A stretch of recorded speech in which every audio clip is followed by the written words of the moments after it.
Jdeme na to. Opatrně. Dávej pozor. Tak, teď nahoru, Šmoulové. Dobře, tak je to správně. Víš, zvládli jsme to. Naše vesnice už je téměř zasypaná. A dochází nám jídlo. Jestli ta vádnice bude pokračovat, tak umřeme. Co budeme dělat, taťko Šmoulo? Existuje jen jedna osoba, která může dát všechno do pořádku. Musí mít navštívit matku přírodu. Ještě ráno bylo jaro a teď mrzne. To není v pořádku, vůbec to není v pořádku a moje kniha je pryč. Ten zlodějský Gargamel. Ale proč by kradl bezcennou knihu pohádek? Ledna, že by to nebyly pohádky. Haló, matko přírodo! Matko přírodo! Haló!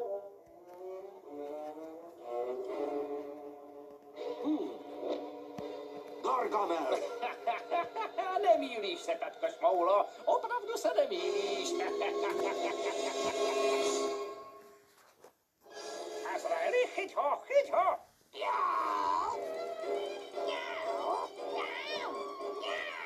Azraeli, nenech ho utéct. Už brzy vy, odporní Šmoulové, vás přeměním na zlato a stanu se nejbohatším a nejmocnějším čarodějem na světě. A vy a ten váš tatka Šmoula přestanete existovat.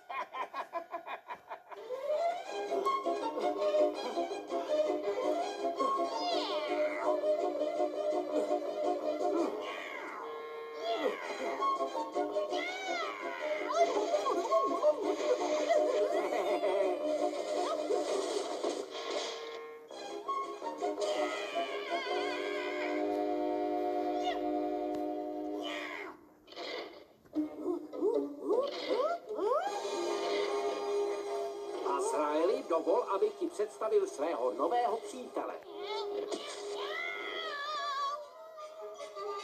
Děkuji ti, příteli. Teď se musím vrátit do vesnice. Měj se! Azraeli.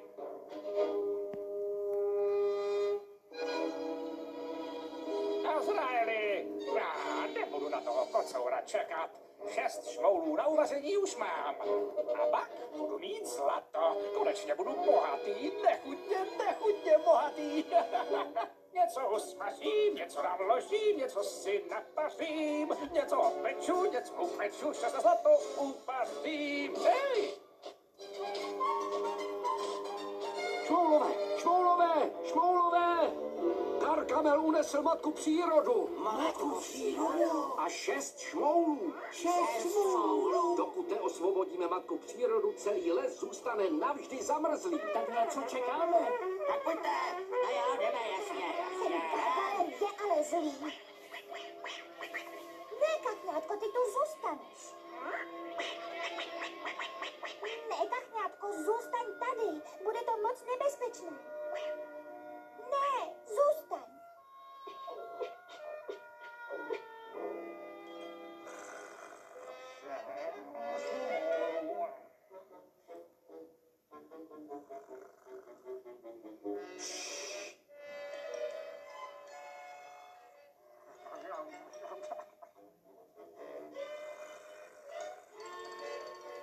Trumpetka kutil mlsou. Smáčkněte kliku. Dobře, taťko Šmoulo. Spousta zlata. Nechutně bohatí.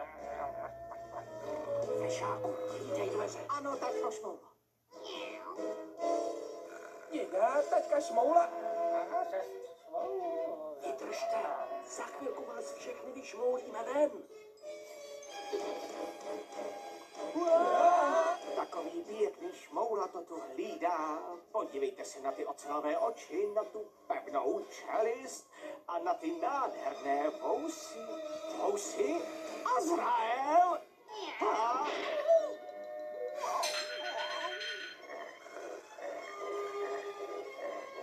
Matko přírodo, probuď se.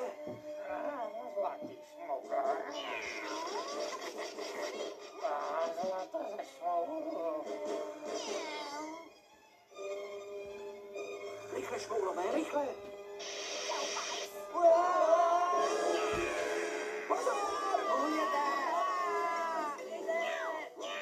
Nemám rád Azraela. Siláku, fešáku, k tomu pokoji! Jasný, tak to šmoula.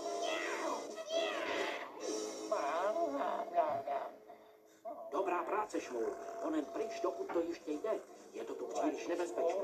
Počkejte s ostatními venku. Já zatím vzkřísím matku přírodu. Ale taťko Šmoulo, my tě tady nemůžeme nechat. Šmoulinko, to je rozkaz. Jdi. Ano, taťko Šmoulo.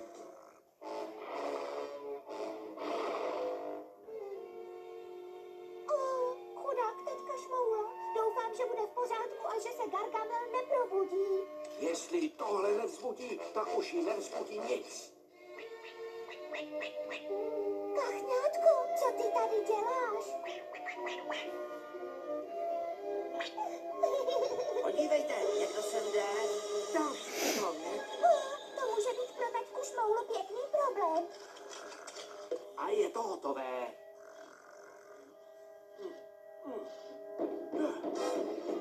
Otevři, Gargameli, vím, že tam jsi.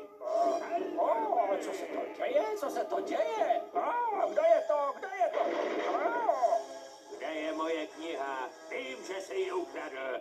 A co ti šmoulové? Jsou opravdoví? Řekni mi to. Šmoulové opravdoví? Samozřejmě, že ne. Jsou pryč. Moji šmoulové jsou pryč. Ach ne, pryč.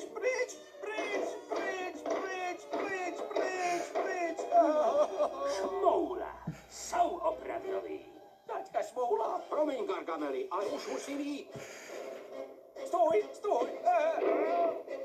Gargameli, ty jsi ale naprostý idiot. Ty jsi ostuda celé rodiny. A teď mi jdi z cesty.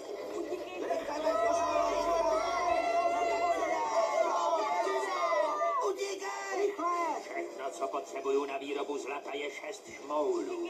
A je úplně jedno, jestli budou mrtví nebo živí. Dívej se pořádně, Gargameli, tohle je kouzelná hůl budoucnosti. Má takovou moc, že může změnit svět.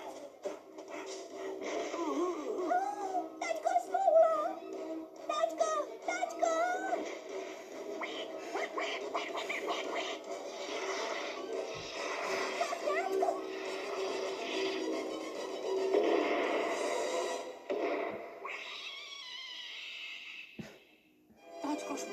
Táčko šmoulu.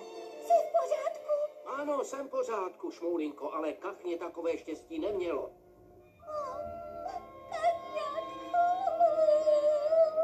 Moc, to je úžasné, to je.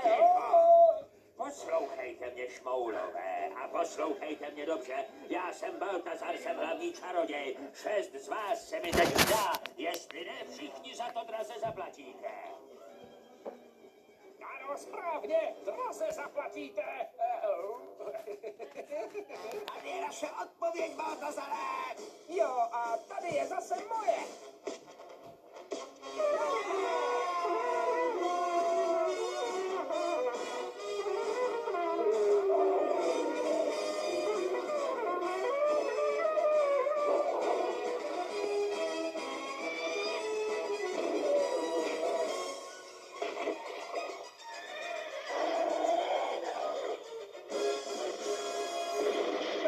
Ne, držte se ode mě dál.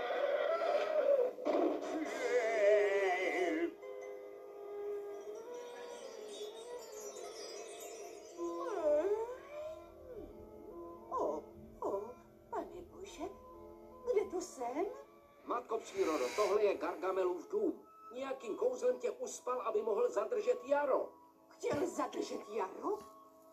Ano, už si vzpomínám, měl černé růže. Že ti není hamba, Gargameli. Všechny žáci úplně rozhodil jenom ze svých vlastních zištných důvodů. Jejda, Pryč! počkáte, co to děláte? Nechte mě jít. Tohle si nemůžete vzít sebou. Tak a je to. Jaro se vrátilo.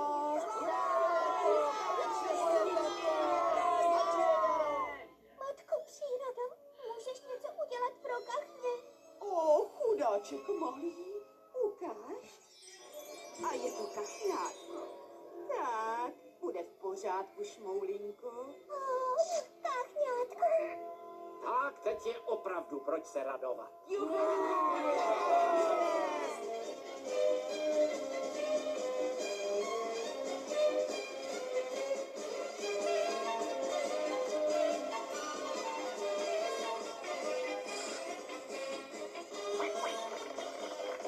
Taťko Šmoulo, to byly báječné Velikonoce.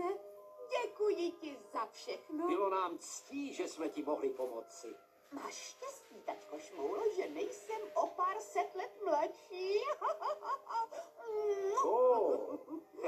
Ano, a o veliký kus menš.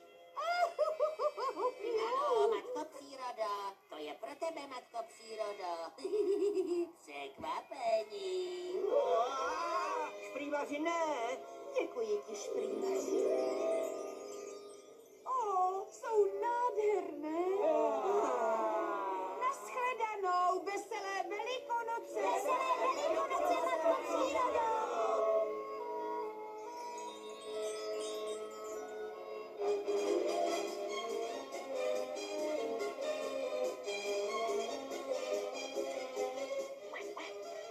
Nemám rád šťastné konce.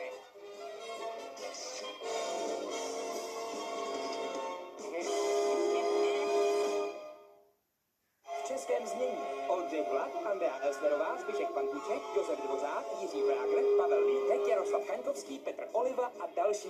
Produkce Ivana Prejdová, Markéta Kubánková. Překlad Andrea Česaná. Dialogy Jana Doplačilová. Zvuk Eliška Bejčková. Režie Alice Hurichová. České znění v roce 2010 ve společnosti Barrandov Studio Dubbing vyrobila Barrandov televizní studio Akcio